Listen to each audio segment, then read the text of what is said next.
Oke, selamat malam semua.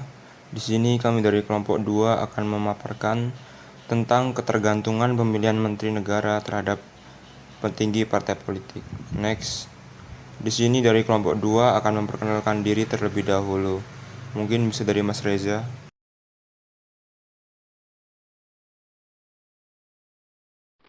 Ya, saya Murtiza Rianti dengan NPM ke 2071010 009.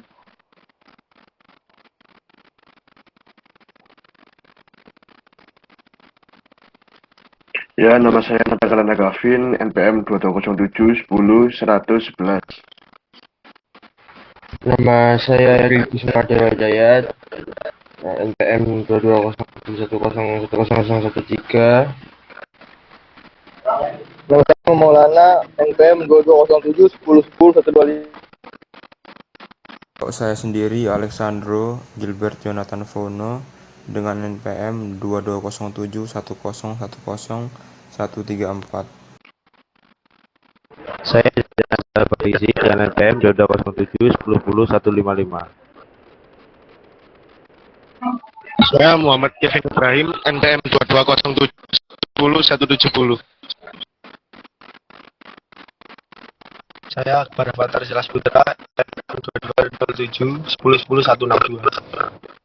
Dan saya Mika Marcelo Saragi dengan NPM 2207 10 10 312. Oke, next. Oke, di sini tujuan dari pembahasan kelompok 2 yaitu yang pertama, untuk menguraikan suatu permasalahan tentang pemilihan menteri yang tidak seimbang di Indonesia, lalu memaparkan dampak dan solusi dari ketergantungan pemilihan menteri terhadap petinggi partai politik. Di sini yang menjadi pokok-pokok bahasan kami yaitu adalah menteri, partai, pemilu, problematika menteri, mengapa proporsi pembagian menteri tidak seimbang, hubungan antara pemilihan umum, presiden, dan pemilihan menteri, keterlibatan partai politik dalam penunjukan anggota kabinet menteri, serta dampak dan solusi.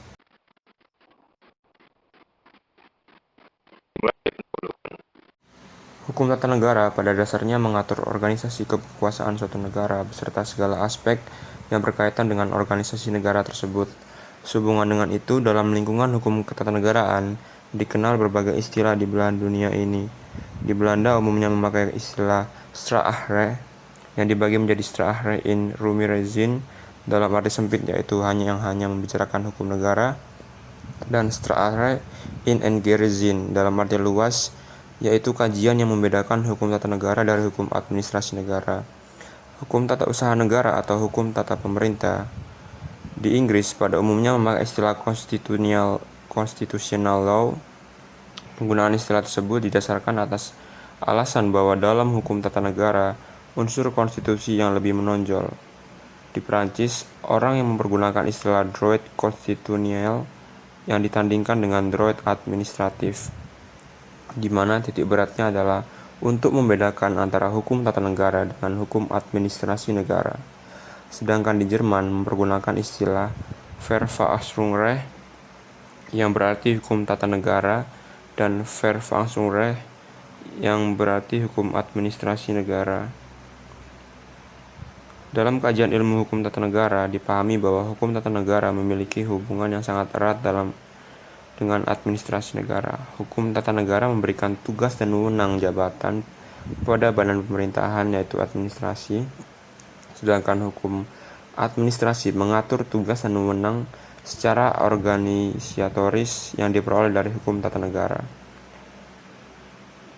Latar belakangnya, partai politik memiliki strategi peran dalam konsolidasi demokrasi setelah Indonesia merdeka, khususnya setelah bergulirnya era reformasi.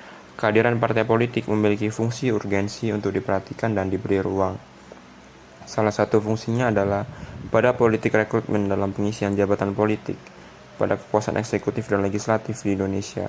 Fungsi tersebut akan berbeda karena sistem pemerintahan yang diterapkan di Indonesia agak berbeda dengan sistem negara lain. Sekalipun sama-sama menggunakan sistem presidensial, rekrutmen fungsi dapat dilihat pada sistem pemilu yang diselenggarakan di Indonesia, baik pada pemilihan anggota legislatif atau juga dalam pemilihan pasangan presiden dan wakil presiden. Pada kekuasaan eksekutif, sekalipun partai politik tidak memberikan hak yang sama, karena Indonesia menggunakan sistem pemerintahan presidensial, tetapi pengaruh partai politik pada kekuasaan eksekutif dilakukan dalam hubungan ketatanegaraan. Oke, next bisa dilanjut oleh rekan saya Reza. Ya, melanjutkan dari rekan saya Alex. Lanjut di slide selanjutnya. Partai politik memiliki strategi peran dalam konsolidasi demokrasi setelah Indonesia merdeka. Apalagi setelah era reformasi, partai politik punya fungsi urgensi untuk diperhatikan. Jadi salah satunya adalah pada politik rekrutmen dalam pengisian jabatan politik eksekutif maupun legislatif. Fungsinya berbeda karena sistem pemerintahan Indo agak berbeda dengan sistem negara lain. Sekalipun sama-sama menggunakan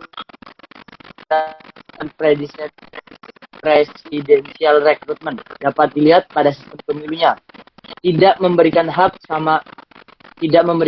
yang sama karena Indonesia menggunakan sistem pemerintahan presidensial, tetapi pengaruh politik pada kekuasaan eksekutif dilakukan pada hubungan ketatanegaraan. Next, slide selanjutnya. Dalam menjalankan tugasnya, Presiden dibantu oleh Menteri-Menteri Negara. Menteri Negara diangkat untuk membantu Presiden dan berada di bawah naungan Presiden dalam menjalankan tugasnya memimpin negara.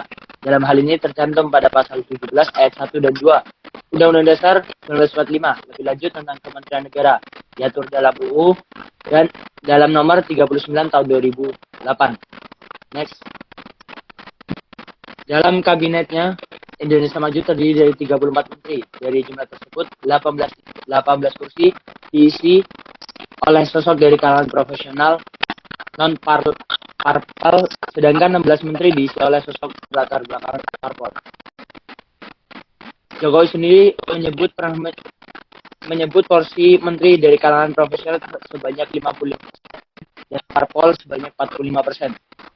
Ternyata kini menteri kalangan profesional berada pada 53% dan menteri dari parpol sebanyak 47%. Dan kenyataannya PDIP menjadi parpol dengan kader terbanyak yang duduk di kabinet Jokowi dan Ma'ruf. Mungkin untuk selanjutnya bisa dilanjutkan oleh rekan saya Nataka.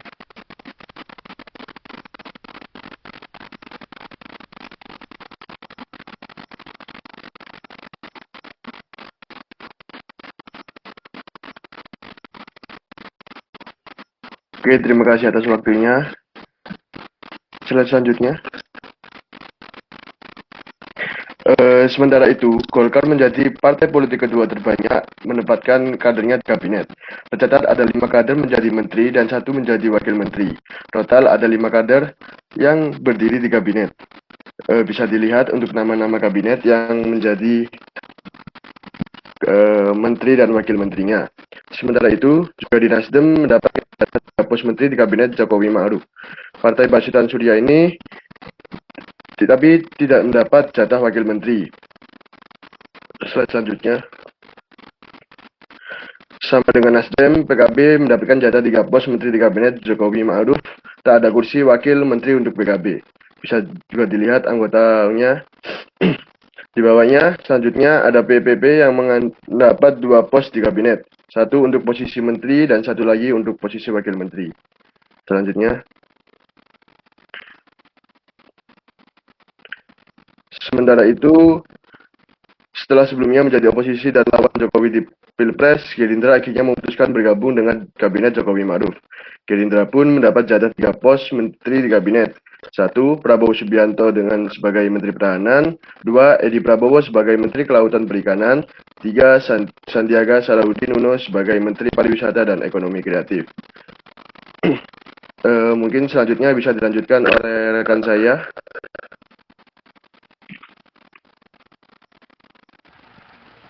Oke, untuk selanjutnya bisa next slide. Selain dari parpol, kalangan profesional juga mendapat jatah di kabinet Jokowi Ma'ruf. Catat ada 27 orang yang menempati posisi sebagai menteri, setingkat dan wakil menteri. Pertama, Mahfud MD sebagai Menko Polhukam, Wisnu Tama sebagai Menteri Pariwisata dan Ekonomi Kreatif yang kemudian digantikan oleh Sandiaga Uno.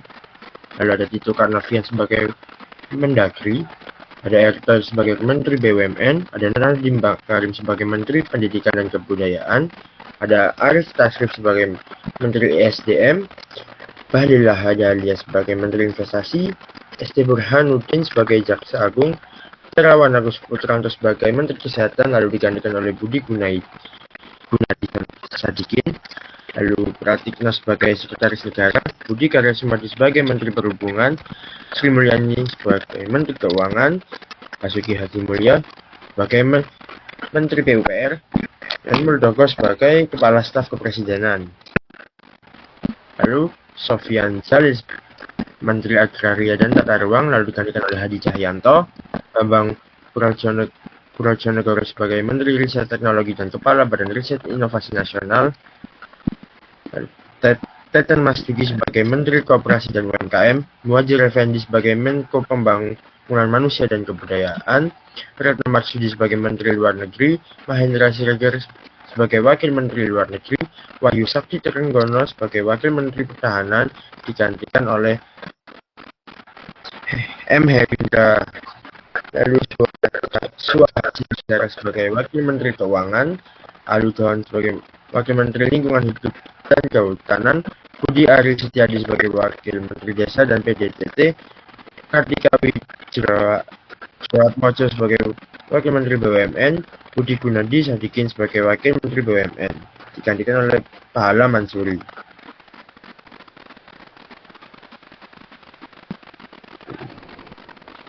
Teori sistem ketatanegaraan pengertian dari menteri jika melihat dari UU Nomor 39 Tahun 2008 disebutkan bahwa menteri negara adalah pembantu presiden yang berada di bawah dan bertanggung jawab langsung kepada presiden. Menteri negara mempunyai tugas menangani bidang tugas tertentu dalam kegiatan pemerintahan negara yang bidang tugasnya tidak ditangani oleh suatu departemen. Tentunya dalam satu kementerian ada cakupan pekerjaan mereka. Untuk selanjutnya bisa dilanjutkan oleh kawan saya.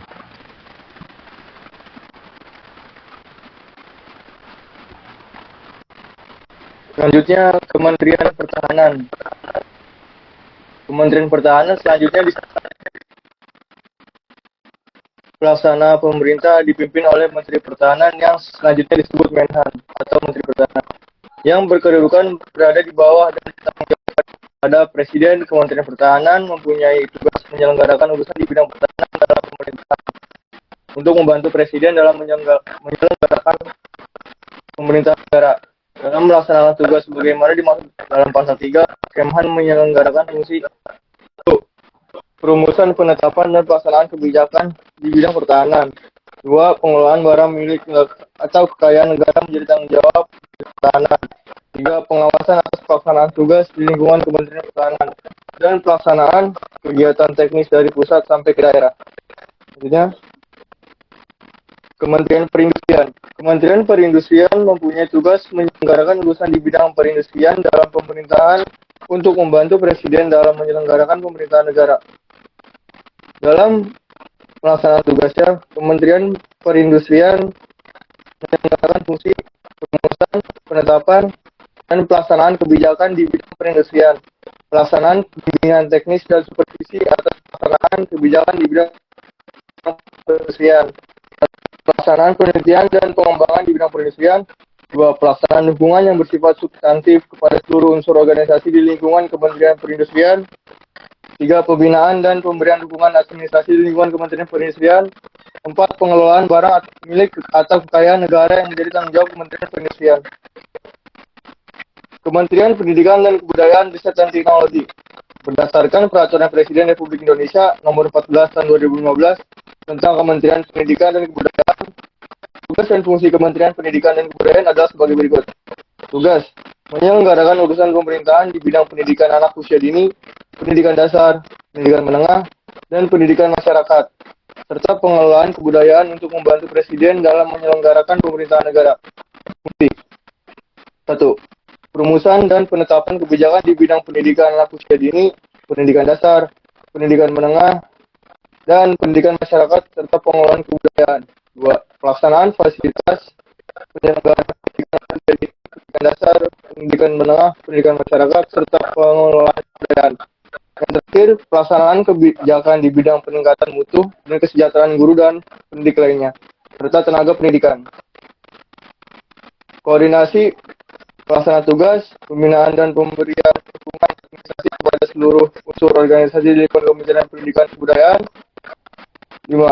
Pengelolaan barang atau milik kekayaan negara yang menjadi tanggung jawab Kementerian Pendidikan dan Kebudayaan.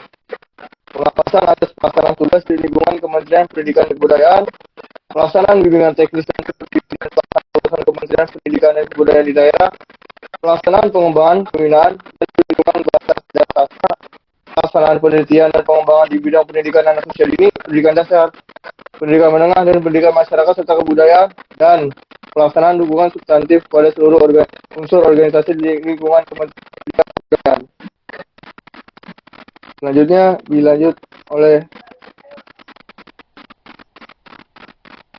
Oke, untuk Kementerian Kelautan dan Perikanan atau KKP mempunyai tugas menyelenggarakan urusan pemerintahan di bidang kelautan dan perikanan untuk membantu presiden dalam menyelenggarakan pemerintahan negara. Fungsi dari KKP sendiri adalah perumusan dan penetapan kebijakan di bidang pengelolaan ruang laut, pengelolaan konservasi aneka-keragaman hayati laut, pengelolaan pesisir dan pulau-pulau kecil, pengelolaan perikanan tangkap, pengelolaan perikanan budaya, penguatan daya saing dan sistem logistik, produk kelautan dan perikanan, peningkatan keberlanjutan usaha kelautan dan perikanan, serta pengawasan pengelolaan sumber daya kelautan dan perikanan. Kedua, pelaksanaan kebijakan di bidang pengelolaan ruang laut, pengelolaan konservasi dan keanekaragaman hayati laut, pengelolaan pesisir dan pulau-pulau kecil, pengelolaan perikanan tangkap, pengelolaan perikanan budaya, penguatan daya asing dan sistem logistik produk kelautan dan perikanan, peningkatan keberlanjutan usaha kelautan dan perikanan, serta pengawasan pengelolaan sumber daya kelautan dan perikanan. Next. Lalu pelaksanaan bimbingan teknis dan supervisi atas pelaksanaan kebijakan pengelolaan ruang laut, pengelolaan konservasi dan keanekaragaman hayati laut, pengelolaan pesisir dan pulau kecil, pengelolaan perikanan tangkap, pengelolaan perikanan budidaya, penguatan daya saing dan sistem logistik produk kelautan dan perikanan, peningkatan keberlanjutan usaha kelautan dan perikanan, serta pengawasan pengelolaan sumber daya kelautan dan perikanan. Lalu pelaksanaan penelitian dan pengembangan di bidang kelautan dan perikanan, lalu pelaksanaan pengembangan sumber daya manusia dan pemberdayaan masyarakat di bidang kelautan dan perikanan, dan lebih lanjut pelaksanaan kekarantinaan ikan, pengendalian mutu, keamanan hasil perikanan dan keamanan hayati ikan, dan pelaksanaan dukungan yang bersifat substansif kepada seluruh unsur organisasi di lingkungan KKP. Next. Lalu pembinaan dan pemberian dukungan administrasi di lingkungan KKP dan pengelolaan barang milik atau kekayaan negara yang menjadi tanggung jawab KKP dan pengawasan atas pelaksanaan tugas di lingkungan KKP. Next. Untuk pengertian dari partai politik adalah organisasi yang mengkoordinasikan calon untuk bersaing dalam pemilihan di negara tertentu. Anggota partai umumnya memiliki gagasan yang sama tentang politik dan partai dapat mempromosikan ideologis atau kebijakan tertentu. Berikut ini 5 partai politik terbesar di Indonesia. Yang pertama adalah PDIP Perjuangan atau PDIP. Partai Demokrasi Indonesia Perjuangan atau PDIP adalah partai terbesar di Indonesia dengan jumlah kader dan basis massa terkuat. PDIP merupakan salah satu partai yang mengakar di hati masyarakat yang berdiri pada tahun 1973 oleh Megawati Soekarno Putri, dikenal sebagai Partai Wong Cilik. Partai berlambang kepala banteng ini mengakar kuat di Jawa, Bali, dan lainnya. Berdasarkan survei LSI, PDIP meraih 37,4% partai paling kuat. Lalu yang kedua adalah golongan karya atau buruh. Partai terbesar kedua di Indonesia ini dirintis sejak Orde Lama dan berkuasa pada Orde Baru. Selain itu, partai berlambang beringin tersebut juga selalu menempatkan kadernya di pemerintahan dan DPR. Berdasarkan survei LSI pada tahun 2018 lalu sebanyak 16,7% penduduk menyatakan tidak bakal merupakan parpol kuat. Untuk dijelaskan oleh saya.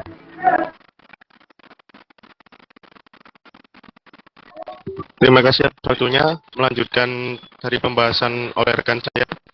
Selanjutnya ada Partai Gerindra, kemudian Partai Demokrat. Next. Indonesia telah melaksanakan pemilu sejak tahun 1955 dan saat itu masih ada 4 partai politik yang memiliki basis massa yang besar. Namun PNI tercatat sebagai pemenang pemilu tahun 1955. Saat era Presiden Soekarno, muncul dinamika kepemimpinan yang menyebabkan tidak ada lagi pelaksanaan pemilu di era Orde Lama. Salah satu sebabnya adalah Soekarno menerapkan demokrasi terpimpin. Pemilu baru kembali dilakukan di era Orde Baru pada tahun 1971. Dari 10 peserta pemilu yang berkompetisi, pemilu 1971 tidak dimenangkan partai politik, melainkan golongan karya yang kelak menjadi kendaraan politik Soeharto. Sistem pemilu kembali berubah karena sejak pemilu 1977 ada penyederhanaan sistem politik dengan menggabungkan partai politik sehingga hanya ada 3 peserta pemilu. 2 partai yang berkompetisi itu adalah Partai Persatuan Pembangunan dan Partai Demokrasi Indonesia yang bersaing dengan golongan karya. Dan selama Orde Baru, Golkar kerap menjadi pemenang pemilu meskipun diwarnai tudingan kecurangan, salah satunya dilibatkannya para pegawai negeri sipil dalam kampanye hingga pemungutan suara. Setelah Orde Baru tumbang pada 1998, pemilu menjadi lebih dinamis. Next. Pemenang pemilu di era reformasi pun menjadi lebih berwarna. Partai yang menang pemilu di era reformasi adalah PDI Perjuangan yang merupakan transformasi PDI, Golkar yang kemudian berubah menjadi partai politik, juga Partai Demokrat. Indonesia telah melaksanakan pemilu sejak 1955. Saat itu ada 4 partai politik yang memiliki basis massa yang besar, namun PNI tidak sebagai pemenang pemilu 1955. Next. 2 partai yang berkompetisi ialah Partai Persatuan Pembangunan dan Partai Demokrasi Indonesia yang bersaing dengan golongan karya. Selama Orde Baru, Golkar kerap menjadi pemenang pemilu, meskipun diwarnai tudingan kecurangan. Salah satunya dilibatkannya para pegawai negeri sipil dalam kampanye hingga pemungutan. Problematika dalam penyelenggaraan suatu kementerian terdapat banyak problem atau masalah yang menjadi kementerian sendiri melaksanakan tugas-tugasnya. BPK atau Badan Pemeriksa Keuangan menemukan permasalahan yang berulang dan belum terselesaikan pada kementerian atau lembaga dan pemerintah daerah atau Pemda. Beberapa sektor tersebut meliputi perbaikan di bidang pengelolaan aset, pendapatan dan belanja, serta pelayanan masyarakat. Terdapat 7 permasalahan yang terus berulang tersebut. Laporan pemeriksaan laporan keuangan pemerintah pusat tersebut telah diberikan ke pemerintah dan kementerian teknis terkait.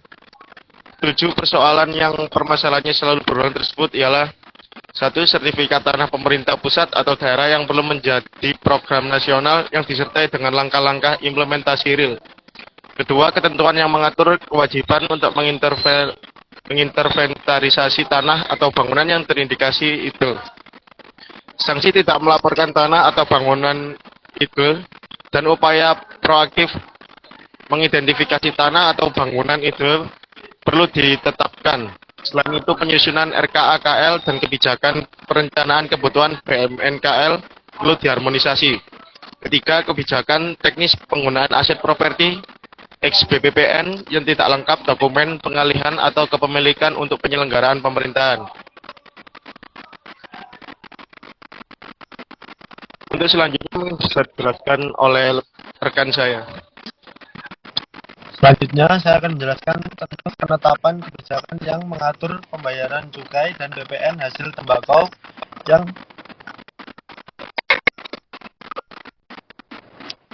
saya ulangi, mohon maaf. Penetapan kebijakan yang mengatur pembayaran cukai dan BPN hasil tembakau yang dilakukan setelah barang kena cukai atau BKC. Hasil tembakau selesai diproduksi untuk dipakai atau dijual.